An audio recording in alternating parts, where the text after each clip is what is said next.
What's up, nerds? It's your boy, the OG coming to you live from a small little island off the coast of Costa Rica that we affectionately refer to here as Site B. It's Monday. It's the 15th day of May 2023. It's about 9 o'clock in the morning, and it is foggy and miserable and allergy-ish and just blech here in Ventura, California. So I'm drinking coffee.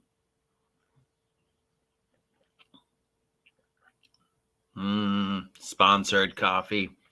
What's up, boys and girls? What's going on in the tabletop role-playing game news this week that has nothing to do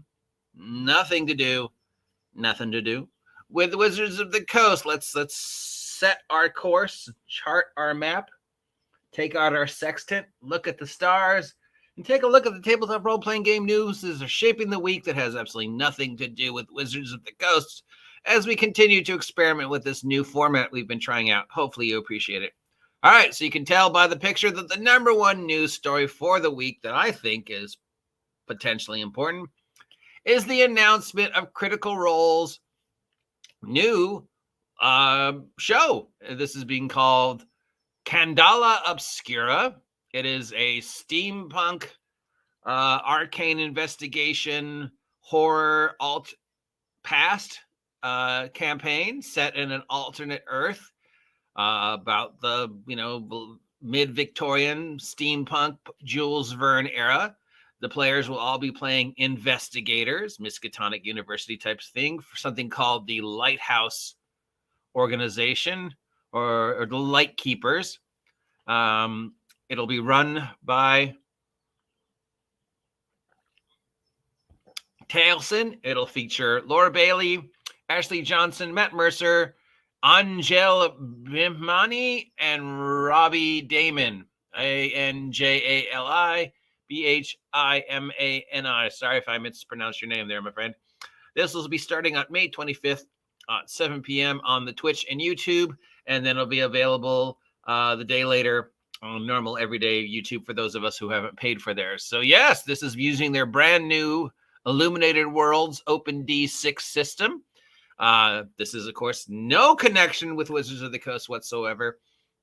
So this will be the thing that we'll see if our friends over at Critical Role can survive and create their own gaming empire that has no connection with Wizards of the Coast, or if they will need to return to the open arms of Tiamat. Hopefully, I think we're all hoping they can. I think we're all hoping that they kick D&D in the peripheral keister, maybe rock their placement on top of the world, and show people that Critical Role can survive perfectly fine without Dungeons & Dragons. But can Dungeons & Dragons survive without Critical Role? We didn't see. Speaking of gaming/media crossovers, we have the latest installment in the Doctor Who role-playing game. This is a source book for all the stuff that was done during the run of the much maligned 13th Doctor, played by Jodie Whittaker, which, who knows, in an alternate universe could have been a damn good run, but it was just met with so much problems and so much controversy and so much bad writing and so many starts and stops and confusing storylines. But, I still say, if you watch the last thing she did, that last half an hour, we finally got to see the Doctor that Jodie could have been. It's kind of sad that we, didn't. And who knows what the new Doctor Who is going to be like. I'm tentatively optimistic, but who knows? At least we'll get to see David Tennant 3 more times. So that's cool. Another big news is the return of Tunnels and Trolls. Tunnels and Trolls is a gaming that is the second oldest tabletop role-playing game published after D&D, of course. This is Flying Buffalo's long-running Tunnels and Trolls role-playing game. The entire catalog was purchased by a new company, and they are making everything that has ever been made re-available to the public out there. So if you've ever wanted to see what Tunnels and Trolls was like, including a very long line of some of the earliest solo role-playing ever. So long before solo GM-less journaling roleplay was a cool buzzword for all you new kids, these guys were doing it in the late 70s, introducing modules that you could play on your own, as well as with a group. And a lot of they were specific for solo roleplay.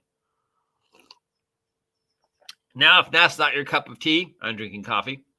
They are also releasing everything that Flying Buffalo ever made for their lesser-known title run, Mercenary Spies and Private Eyes, and perhaps their best-known title run, Grimtooth Traps. Because, yeah, who didn't love the Grimtooth Traps books during the 80s? Those, oh my God, those things were great. They're also going to be releasing all their city book series, which were a great series of books on city building. Sadly, they sort of petered off. They made like 3 really good ones, and then the 4th one was kind of like, eh.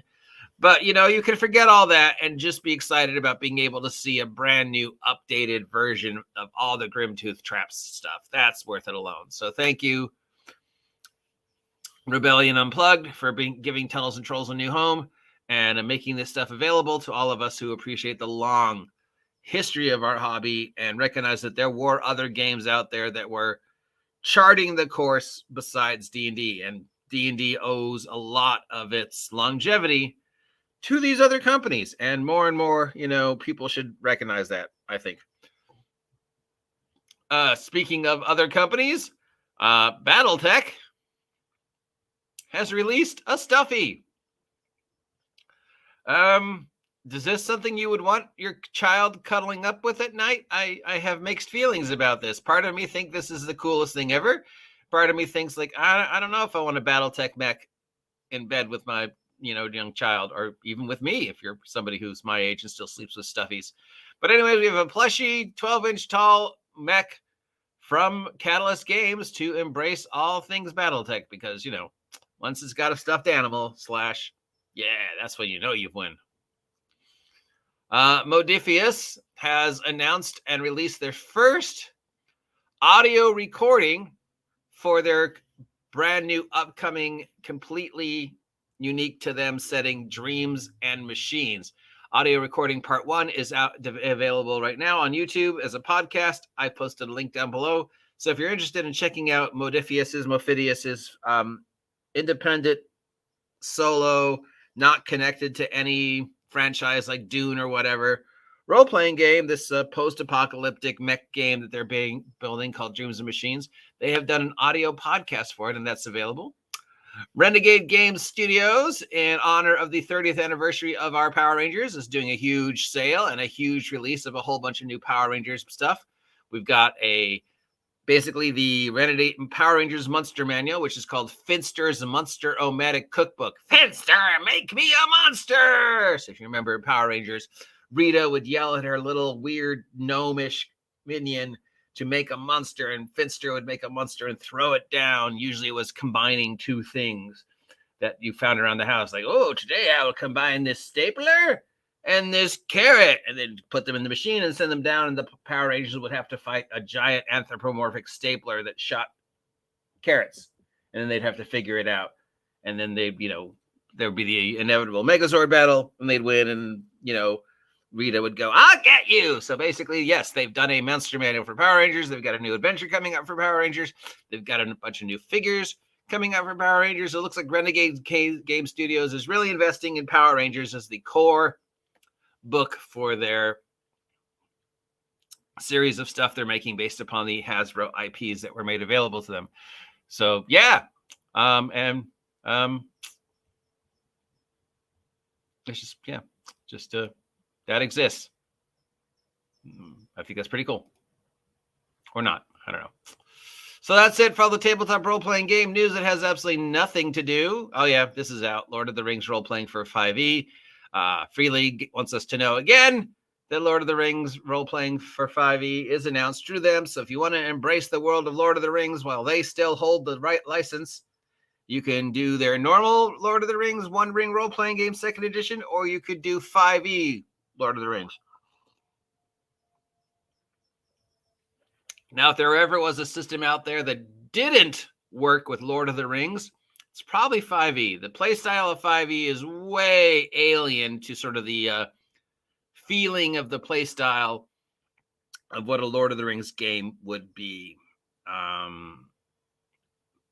So I'm not sure why they chose 5e, but I guess they wanted to jump on the 5e bandwagon while there still was a bandwagon to jump onto. So yeah, that's available. I'm not really excited about that one.